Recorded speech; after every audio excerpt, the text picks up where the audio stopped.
Hey, what's up, everybody? So, um, Coach Tibbs, Thibodeau, Tom Thibodeau, is going to be the new head coach of the New York Knickerbockers. I tend to talk about the Knicks once in a while. They're a team that I've liked a little bit growing up, so kind of pay attention to them. But that's not why I'm making a video about this. 5-year deal. I think Tibbs is a solid coach. I think he's a genius defensive coordinator. It's not just about my thinking. This is proven. When he was with Boston, his schemes were some of the best I'd ever seen. The best defensive coach I'd ever freaking seen. Okay, that's my opinion. He schemed against us so well in '08. It was scary. Um, but as a head coach, I ain't gonna lie to you, not a huge fan.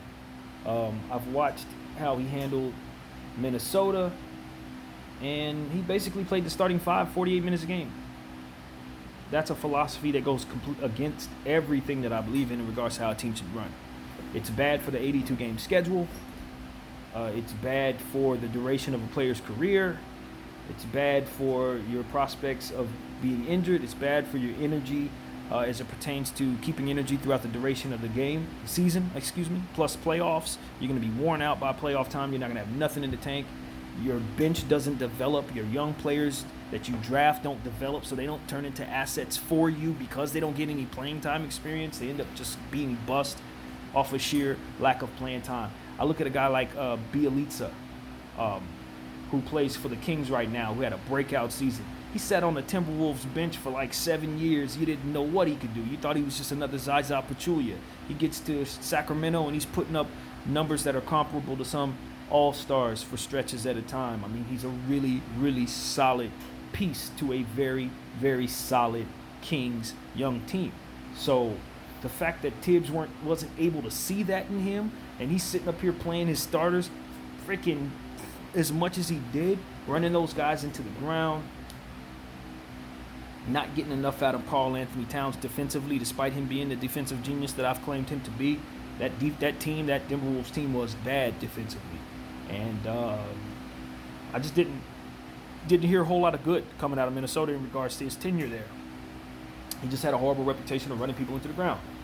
His time in New York, in Chicago, same thing.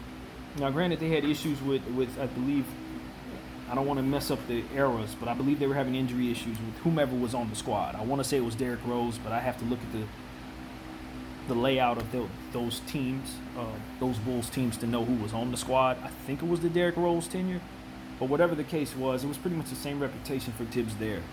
He just ran players into the ground. Jimmy Butler loved playing for him. I know Jimmy was there for sure during that tenure. So it wasn't an issue there. I think that Jimmy had issues more so with the front office, more so with certain other things, but I think his relationship with Tibbs was okay. Don't quote me on that. But the point was, as a head coach, nah, he ain't never been that guy. So with the Knicks, I don't know. Like, you look at the Knicks, I'm assuming he's going to continue to do the same things that he's been doing. But the problem is, the Knicks, you have even less talent. And you also have a front office that doesn't balance the cap well. And you have an oversaturation of power forwards unless they do something about the roster. And you have James Dolan running the show. So even if you do have some good ideas, it's no guarantee you're going to be able to get anything done. So it's just a bad situation to sign a 5-year deal in. But I didn't get on here to really talk about Tibbs. I wanted to talk about Mark Jackson not getting the position in New York. We have been hearing his name involved in a lot of coaching vacancies, and he never quite gets the job, never quite gets the look. And I think he's been blackballed. I don't know why. The reasons that I've heard, I don't have any evidence or anything to really reference.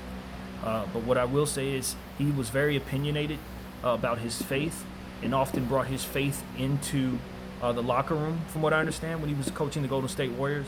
And there were some people who may have had some issues with that, and that may have kind of sparked this process of putting him in this position to be blackballed and not get these jobs he deserves. But I really don't know what it is. It might be something behind the scenes. Maybe some things happen on some personal levels, and people are just keeping it quiet so that, we don't know about it, but it happened. Who knows?